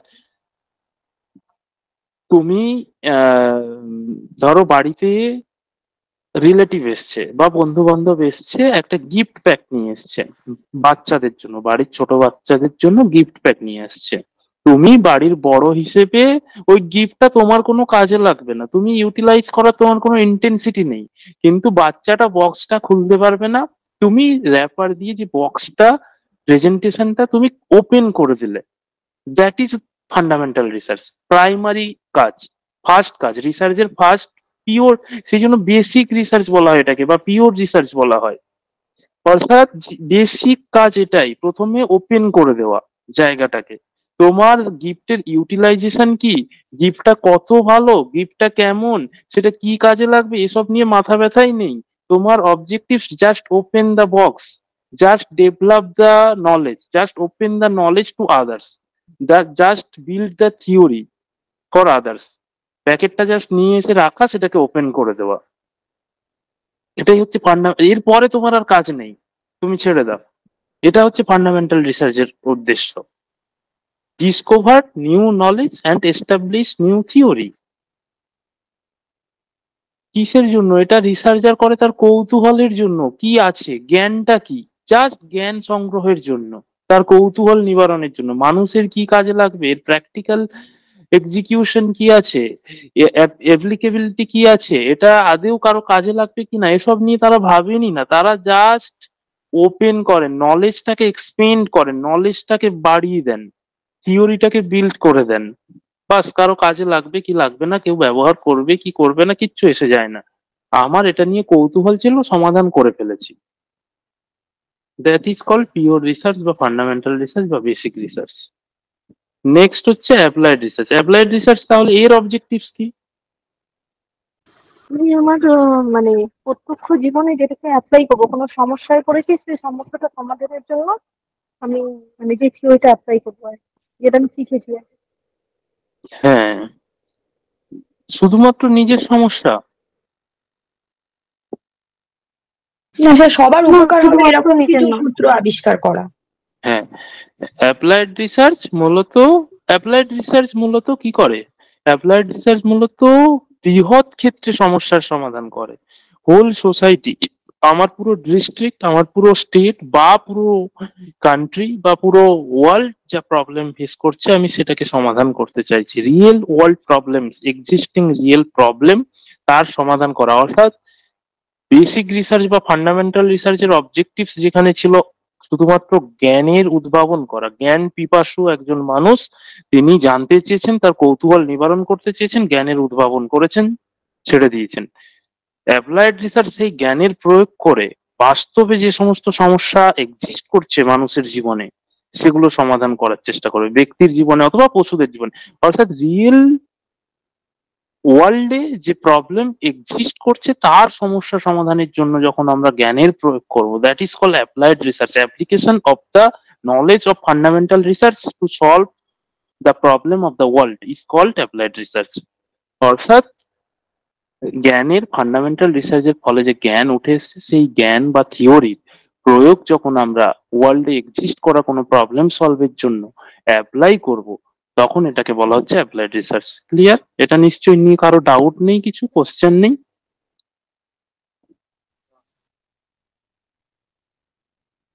আচ্ছা, next action research. Action research কি? অ্যাকশন রিসার্চের অবজেক্টিভস কি তাহলে? স্যার আমাদের যখন ইমিডিয়েট রেজাল্ট জানার প্রয়োজন হয় তখন আমরা অ্যাকশন রিসার্চ করে থাকি। স্যার যখন ইমিডিয়েট কোনো রেজাল্ট, সমস্যা তাৎক্ষণিক সমাধানের চেষ্টা করি সেটাই হচ্ছে অ্যাকশন রিসার্চ, মানে very quickly. Good. Immediate solution করা। অ্যাপ্লাইড রিসার্চে ইমিডিয়েট সলিউশন আমরা চাই না, যেহেতু বড় পরিসরের প্রবলেম আমরা ধীরে ধীরে সলভ করি, সময় নেই। অ্যাপ্লাইড রিসার্চেও আমরা প্রবলেম সলভ করি, অ্যাকশনেও প্রবলেম সলভ করি, এই দিক থেকে দুটো সেম, কিন্তু এদের পার্থক্য কোথায়? একটা বললে ইমিডিয়েট সলিউশন, অ্যাকশন চায় ইমিডিয়েট সলিউশন, অ্যাপ্লাইড ঠিক আছে টাইম নিলেও অসুবিধা নেই। আর কি ডিফারেন্স আছে দুটোর মধ্যে? তাড়াতাড়ি রেজাল্টটা পাওয়া যায় এখানে। হ্যাঁ, ওই তো ইমিডিয়েট সলিউশন। আর কি আছে? পরিবর্তন করা যায়, মানে নমনীয়, খুব ফ্লেক্সিবিলিটি থাকে। ফ্লেক্সিবিলিটি থাকে, ঠিক আছে। আহ, আর আর এটা হচ্ছে মেজর কোনো ডিফারেন্স না। অ্যাপ্লাইড রিসার্চেও যেটুকু ফ্লেক্সিবিলিটি পাওয়া যায়, অ্যাকশন রিসার্চেও পাওয়া যায়। আমরা হাতের কাছে যা পাই সেগুলোকেই ইউজ করেই অ্যাকশন রিসার্চ করা যেতে পারে। হুম, করা যেতে পারে। মেজর মেজর মেজর ডিফারেন্স ঠিক কোন জায়গায় আছে? অ্যাকশন রিসার্চ প্রবলেম হয় এটা। অ্যাকশন রিসার্চটা মেইনলি একটা ক্লাসরুমের মধ্যে সীমাবদ্ধ থাকে। হ্যাঁ, অর্থাৎ ছোট পরিসরে, স্মল স্কেলে, সেই জন্য ইমিডিয়েট সলিউশন করা যায়। বড় একটা প্রবলেম, বড় পরিসরে যে প্রবলেমটা সারা দেশব্যাপী, সারা রাজ্যব্যাপী বা সারা ডিস্ট্রিক্টের একটা প্রবলেম, তুমি একদিনে, দুদিনে, 8 দিনে সলভ করতে পারবে না। সেই জন্য সেখানে অ্যাপ্লাইড রিসার্চ করা হয়। অ্যাপ্লাইড রিসার্চে দুটো পয়েন্ট মাথায় রাখতে হবে: large scale problem and long term solution. আর সেই জন্যই টাইম লাগে, ইমিডিয়েট আমরা করতে পারবো না। আর অ্যাকশন রিসার্চে যেহেতু স্মল স্কেল প্রবলেম, তোমার বাড়ির একটা প্রবলেম, তোমার ক্লাসরুমের একটা প্রবলেম, তোমার স্কুলের একটা প্রবলেম, টিচাররা মিটিং বসিয়ে কিছু স্টেপ আইডেন্টিফাই করলে, সেই স্টেপ ফলো করলে সলভ করলে। বাড়ির একটা প্রবলেম সবাই মিলে আলোচনা করে সলভ করলে। তোমার লাইফে তোমার বন্ধু বান্ধব গ্রুপের একটা, কমিউনিটিতে একটা প্রবলেম এসছে, সবাই মিলে আলোচনা করলে। তো অ্যাকশন রিসার্চ ছোট পরিসরের প্রবলেম, স্মল স্কেলে যে প্রবলেম গুলো এক্সিস্ট করে তার ইমিডিয়েট সলিউশন, যেগুলো তোমার বন্ধু বান্ধবদের মধ্যে একটা প্রবলেম এসছে, সেটা ইমিডিয়েট সলভ করা দরকার। তোমার ফ্যামিলিতে একটা প্রবলেম এসছে, ইমিডিয়েট সলভ করা দরকার। ক্লাসরুমে একটা ছেলে গন্ডগোল করছে, নাকি সেটা 2 বছর ধরে সলভ করবে, কালকেই সমাধান দরকার। তো ছোট পরিসরের প্রবলেম, ইমিডিয়েট সলিউশন। এটা হচ্ছে অ্যাকশন রিসার্চের অবজেক্টিভস। তো ক্লিয়ার হলো কি? অ্যাকশন রিসার্চের স্টেপটা খুব গুরুত্বপূর্ণ, স্টেপটা একবার দেখে নাও সবাই, বা একটু এক্সপ্লেন করার চেষ্টা করো। আমি স্ক্রিনে খুলে রেখেছি, একটুখানি এক্সপ্লেন করার একটা step. Identify the problem, first step. Action রিসার্চে তোমাকে প্রথমে আইডেন্টিফাই করতে হবে প্রবলেমটা। এটা তো বোঝা যাচ্ছে কি প্রবলেম এক্সিস্ট করছে, সেটাকে ধরতে হবে। নেক্সট হচ্ছে প্ল্যান আর সলিউশন, কিভাবে সমাধান করবে তার একটা পরিকল্পনা করতে হবে। তুমি যে প্রবলেমটা আইডেন্টিফাই করেছো তার সমাধান কিভাবে হতে হবে তার পরিকল্পনা। ইমপ্লিমেন্ট দ্য প্ল্যান, এবার প্ল্যানটার ইমপ্লিমেন্ট করবে যেটা তুমি পরিকল্পনা করলে। এবার তো যেই ইমপ্লিমেন্ট করবে একটা রেজাল্ট আসবে, সেই রেজাল্টটাকে তুমি এভালুয়েট করবে, জাজ করবে যে রেজাল্ট যেটা এসছে সেটা কি সঠিক রেজাল্ট আসলো নাকি আসেনি। Then reflect and modify the approach. যদি সঠিক রেজাল্ট আসে সেটাকে রিফ্লেক্ট, সেটা তুমি পেয়ে গেলে, তোমার কাজ হয়ে গেল রিফ্লেক্ট। অ্যান্ড যদি সঠিক রেজাল্ট না আসে তখন মডিফাই দ্য অ্যাপ্রোচ। তুমি যে অ্যাপ্রোচে যে প্ল্যানে করেছিলে প্ল্যানটাকে একটু চেঞ্জ করে আবার এক্সিকিউট করতে হবে। দেন সেটাকে বলা হচ্ছে modify the approach. Clear?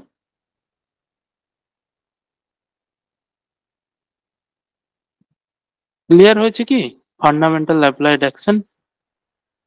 Sir হ্যাঁ এই কম্পারিজন টেবিলটাও একবার দেখে নেবে, তাহলে আরো ক্লিয়ার হয়ে যাবে। স্যার অ্যাকশন রিসার্চে একটা সাইকেল আছে না? এই তো স্টেপটাই সাইকেল। এখানে স্টেপটাকে আর একটু ডিটেলসে ভাঙা আছে। ওখানে 4টে স্টেপে বলা আছে, এখানে 5টা স্টেপ আছে। স্টেপটাকেই সাইকেল, অ্যাকশন রিসার্চ সাইকেল বলা হয়। ওখানে আইডেন্টিফাই দ্য প্রবলেম এটা নেই। ওখানে বলা আছে প্ল্যান, অ্যাক্ট, চেক আর রিফ্লেক্ট বোধহয়, তাই না? হ্যাঁ এটাই তো সৌমেন? হ্যাঁ স্যার। হ্যাঁ আইডেন্টিফাই দ্য প্রবলেম এটা একটা বেসিক স্টেপ। তুমি প্রবলেম আইডেন্টিফাই করেছো বলে অ্যাকশন রিসার্চ করবে, তাই এটা বলা নেই, একই জিনিস। তারপরে প্ল্যানের করার কথা বলা আছে, তারপরে চেক বলা আছে, এখানে সেটা এভালুয়েট 4 নম্বরে বলা আছে। এখানে ইমপ্লিমেন্ট স্টেপটাও দেওয়া রয়েছে। আর তারপরে বলা আছে প্ল্যান, অ্যাক্ট, অ্যাক্ট মানে এই যে প্ল্যান, তারপরে ইমপ্লিমেন্ট মানে হচ্ছে অ্যাকশন নেওয়া, ইমপ্লিমেন্ট করা, এভালুয়েট দ্য রেজাল্ট মানে চেক করা। নেক্সট হচ্ছে রিফ্লেক্ট, সেটা সমাধান করতে পেরেছে কিনা দেখা। অর্থাৎ 2, 3, 4, 5 এই 4টে স্টেপ বলা আছে ওই সাইকেলটাতে। আইডেন্টিফাই দ্য প্রবলেম এটা বলা নেই, এখানে এক্সট্রা অ্যাড করা আছে। তো এটা বোঝাটা খুব বেশি জটিল না, সহজ জিনিস। এখানে বলা আছে প্ল্যান আর সলিউশন, ওখানে বলা আছে প্ল্যান মানে একই জিনিস। এখানে বলা আছে ইমপ্লিমেন্ট দ্য প্ল্যান, প্ল্যানটাকে ইমপ্লিমেন্ট করো, ওখানে বলা আছে অ্যাক্ট করো, অ্যাকশন নেওয়া। আর প্ল্যান ইমপ্লিমেন্ট করা সেম জিনিস। এখানে বলা আছে এভালুয়েট দ্য রেজাল্ট, রেজাল্টটাকে এভালুয়েট করো, ওখানে বলা আছে check, check and evaluation is the same thing. Reflect, reflect মানে রিফ্লেক্ট, ওখানেও রিফ্লেক্ট, এখানেও রিফ্লেক্ট, একই জিনিস। তো এটাকে একটু ডিটেলসে বলা আছে, স্টেপ সেম। ক্লিয়ার হলো কি সৌমেন? হ্যাঁ স্যার ক্লিয়ার হয়েছে। এইটা ভালো করে পড়বে, এইটা পড়লে এখান থেকেই সব কোশ্চেনের সমাধান পেয়ে যাবে। এই টেবিলটা, আমি যে টেবিল গুলো দিয়েছি এগুলো কিন্তু আমার নিজের বানানো টেবিল, তোমাদের যাতে কাজটা সুবিধা হয়। এগুলো কোনো এই টেবিল গুলো এই মতো, হ্যাঁ কোনো বইয়ে কোনো টেবিল থাকতে পারে, বাট এই সেম জিনিস কোথাও পাবে না। তো এটা দেখবে তোমাদের কোশ্চেন করতে সুবিধা হবে। আচ্ছা, এছাড়াও আরো দুটো রিসার্চ আছে। আম, সেটা সেটাকে দুটো পৃষ্ঠা স্যার পড়েছিলাম, আমার শরীরটা ভালো নেই স্যার, তার জন্য আজকে আর এই তো মুশকিল নেট পাস কর। ঠান্ডাতে গাল ফুলেছে আমার। জেআরএফ তো আর এসব শুনবে না। কারো শরীর খারাপ, কারো বাড়ির কাজ, কারো ঘুরতে যাওয়া ছিল, কেউ কারো জব ছিল, কারো এটা ছিল, কারো ওটা ছিল, কারো খেলা ছিল, কারো বাড়িতে রিলেটিভস এসেছিল। প্রত্যেকের অনেক রকম প্রবলেম আছে, তোমার একার নয়। সব সময় আমাদের লাইফে প্রবলেম আসবে, কিন্তু মনে রেখো আমি হিউম্যান, তাই আমি শুনতে পাচ্ছি। জিআরএফ হিউম্যান না, একটা এক্সাম। সে তোমার কোনো কথা শুনবে না, সে তার মতো বেরিয়ে যাবে।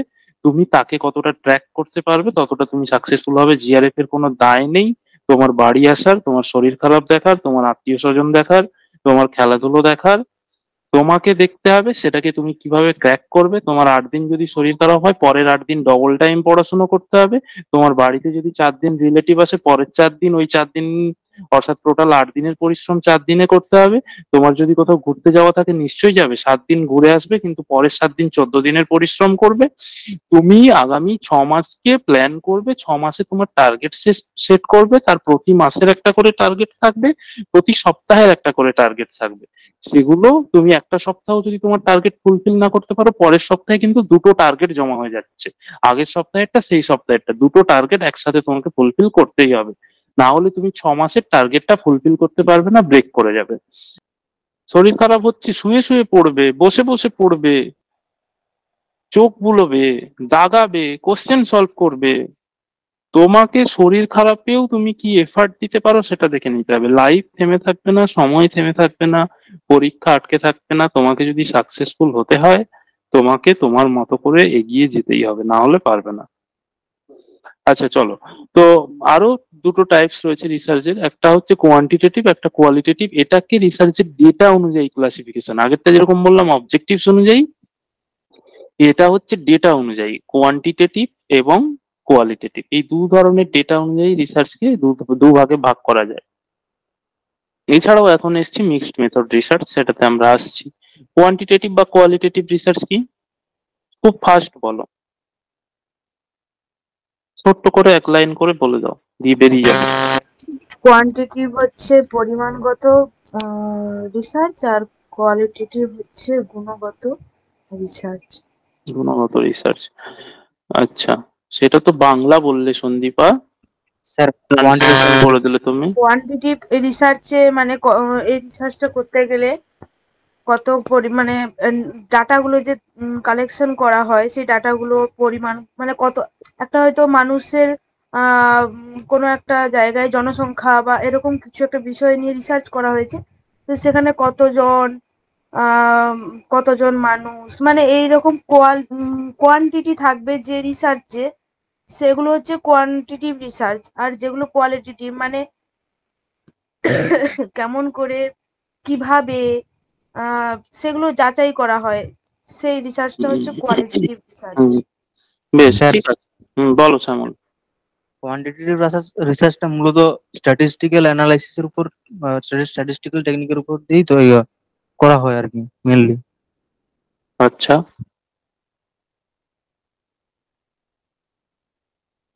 স্যার কোয়ান্টিটিভ রিসার্চটা হচ্ছে এক্ষেত্রে নিউমেরিক্যাল ওয়েতে গবেষণাটা করা হয়। মানে আমি ডেটাটা কালেক্ট করব নিউমেরিক্যাল ওয়েতে, সেটাই হচ্ছে আমাদের quantitative research. Very good Sandeep, very good Parvati. আর কোয়ালিটেটিভ? কোয়ালিটেটিভ হচ্ছে যেখানে আমি নিউমেরিক্যাল ওয়েতে মানে করব না, ডেটাটা যে কালেকশন করব কিভাবে মানে হয়েছে, মানে তার এটা দেখতে চেষ্টা করব যে কিভাবে হচ্ছে, কেন হচ্ছে এই জিনিসটা, তখনই সেটা হয়ে যাচ্ছে কোয়ালিটেটিভ। Very good. দেখো আমি প্রথমেই বললাম ডেটা অনুযায়ী এই দুটো রিসার্চকে ডিভাইড করা হয়েছে বা ক্লাসিফাইড করা হয়েছে। তোমরা মেজর জায়গায় ফোকাস করো না, অত কিছু বলার দরকার কি। যেটা পার্বতী বললো, কোয়ান্টিটেটিভ রিসার্চে আমরা নিউমেরিক্যাল ডেটা যেখানে আমরা কালেক্ট করি, যে রিসার্চে, সেটাকে আমরা কোয়ান্টিটেটিভ রিসার্চ বলি। যে রিসার্চে আমরা নন নিউমেরিক্যাল ডেটা, অর্থাৎ নিউমেরিক্যাল ডেটা কালেক্ট করি না, আমরা ইন্টারভিউ নিলাম, তার কোনো একটা বক্তব্য নিলাম, কোনো একটা রাইটিং পড়লাম, সেখান থেকে তথ্য নিচ্ছি, যেখানে নিউমেরিক্যাল ডেটা নেই, কতগুলো স্টেটমেন্ট আছে, কতটা কন্টেন্ট আছে, কতগুলো মেসেজ আছে, সেটা হচ্ছে কোয়ালিটেটিভ রিসার্চ। একটাতে নিউমেরিক্যাল ডেটা থাকছে, একটাতে নন নিউমেরিক্যাল ডেটা থাকছে, এই তো পার্থক্য। সহজ সরল রাখো জিনিসগুলোকে, ক্লিয়ার রাখো, পরিষ্কার পরিচ্ছন্ন রাখো, অত জটিলতায় তো যাওয়ারই দরকার নেই। বেশ ঠিক আছে, তোমরা ঠিকই বলেছো। আর একটা হয় mixed method research. Mixed method রিসার্চটা ঠিক কি?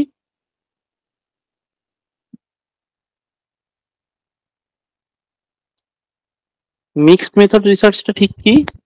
যে রিসার্চে স্যার উভয় ধরনের ডেটা ইউজ করা হয় সেটাই বলা হয়।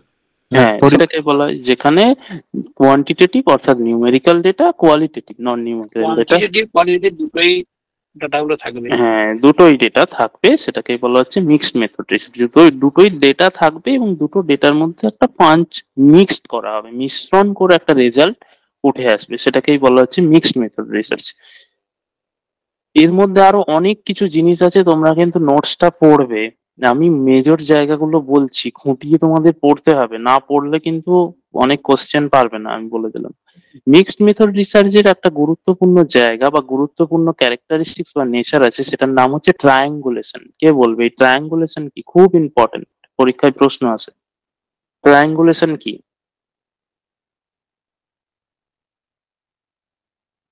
যখন আমরা ট্রায়াঙ্গুলেশন 2 বা তার হ্যাঁ। বেশি যখন মেথড ইউজ করি ডেটা কালেকশন করতে বা ডেটা সোর্স ইউজ করি, হুম তখন সেটাকে হুম ট্রায়াঙ্গুলেশন মেথড বলে। Very good. আর কেউ ট্রায়াঙ্গুলেশন মেথড? হ্যাঁ হ্যাঁ স্যার, তিনটি বলছিলাম যে মেথড যখন আমরা ব্যবহার করা কোনো হয়। একটা তথ্য সংগ্রহ করি, তো তখন সেই তথ্যটা মানে সত্য না মিথ্যা সেটা যাচাই করার জন্য একাধিক পদ্ধতি ইউজ করি, সেটাই হলো ট্রায়াঙ্গুলেশন। হুম হুম হুম বেশ, ভেরি গুড। আর কেউ কিছু বলবে নতুন কিছু? আচ্ছা, ট্রায়াঙ্গুলেশন একটা ভেরিফিকেশন মেথড। ভেরিফিকেশন অর্থাৎ এই যে রিলায়েবিলিটি, রিপিট। আগে আমরা পড়েছিলাম রিলায়েবিলিটিকে, রিসার্চের সায়েন্টিফিক মেথডের কোন ক্যারেক্টারিস্টিক্সে পড়লাম রিলায়েবিলিটি? সায়েন্টিফিক মেথডের কোন ক্যারেক্টারিস্টিক্সে একদম প্রথমে পড়লাম রিলায়েবিলিটি শব্দটা? বলো বলো। রেপ্লিকেবিলিটি।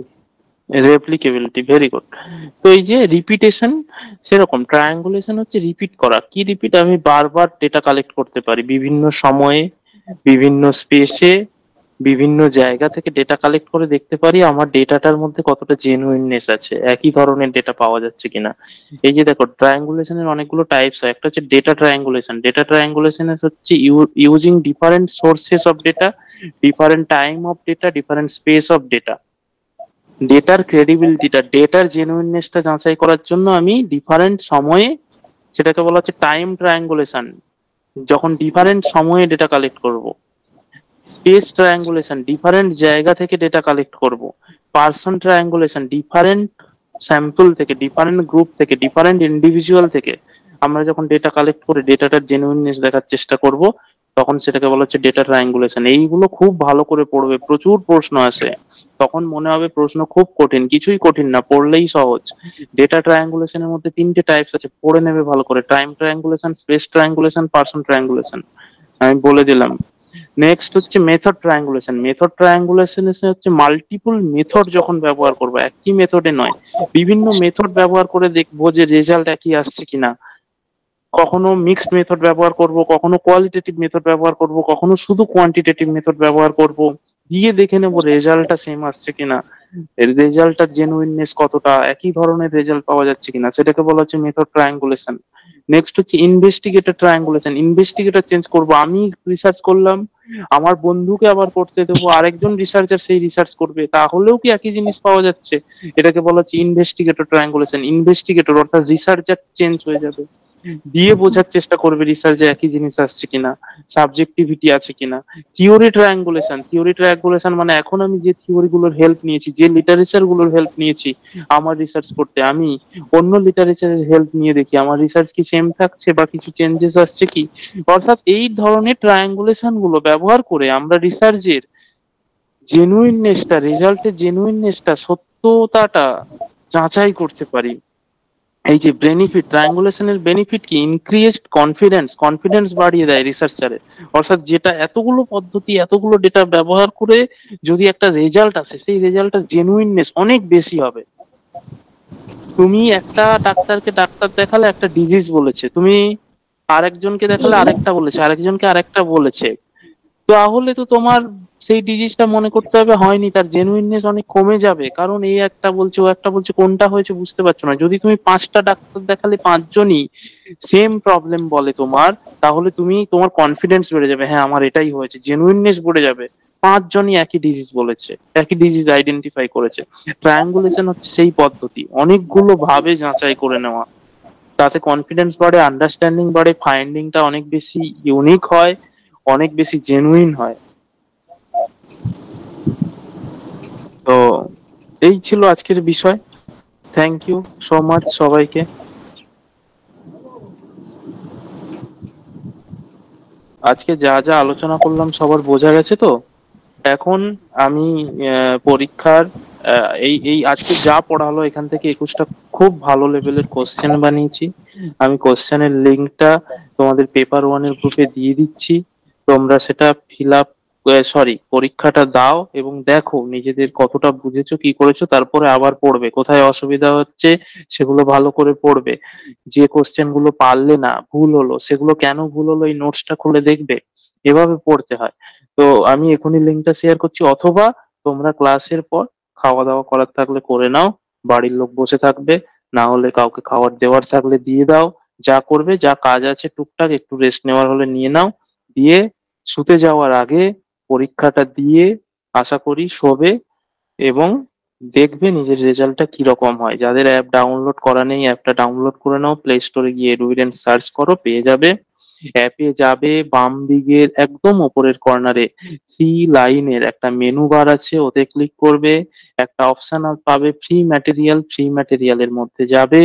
ফ্রি ম্যাটেরিয়ালের মধ্যে গেলে 3টে অপশন পাবে, ডকুমেন্টস, ভিডিও, টেস্ট। টেস্টের মধ্যে যাবে, টেস্টের মধ্যে ফ্রি টেস্ট বলে অপশন থাকবে, ফ্রি টেস্টে ঢুকবে। পেপার ওয়ান বলে অপশন পাবে, পেপার ওয়ানের মধ্যে ঢুকবে, রিসার্চ অ্যাপটিটিউডের একটা টেস্ট পাবে। আর অথবা আমি টেস্টের লিঙ্কটা ডাইরেক্ট গ্রুপে শেয়ার করছি, অ্যাপ ডাউনলোড করা থাকলে টেস্টের লিঙ্কটা ডাইরেক্ট ওপেন করে নাও, দিয়ে পরীক্ষাটা দিয়ে দাও। দিয়ে দেখো কোথাও কোনো ডাউট থেকে গেলে নেক্সট দিন নিশ্চয়ই আবার জিজ্ঞেস করবে। স্যার অ্যাপটা যদি ডাউনলোড না করা থাকে তাহলে পরীক্ষা কি দিতে পারবো না? অ্যাপটা ডাউনলোড না করা থাকলে আমি টেস্টের লিঙ্কটা কি খুলছে, কেউ খুলেছে অ্যাপ ডাউনলোড না করে? আমি ঠিক এটা জানা নেই, মানে আমি কখনো ট্রাই করিনি। অ্যাপটা ডাউনলোড করে নাও, বাকি জিনিসগুলো তো ধরো অ্যাপেই পাবে। আচ্ছা স্যার। হ্যাঁ স্যার, অ্যাপে দেখাচ্ছে ঠিকঠাক আছে। অ্যাপটা ডাউনলোড করে নাও, আমি অ্যাপের লিঙ্কটাও দিয়ে দিচ্ছি আর পরীক্ষার লিঙ্কটাও দিয়ে দিচ্ছি। ঠিক আছে, পরীক্ষাটা অবশ্যই দিও। থ্যাংক ইউ সো মাচ সবাইকে।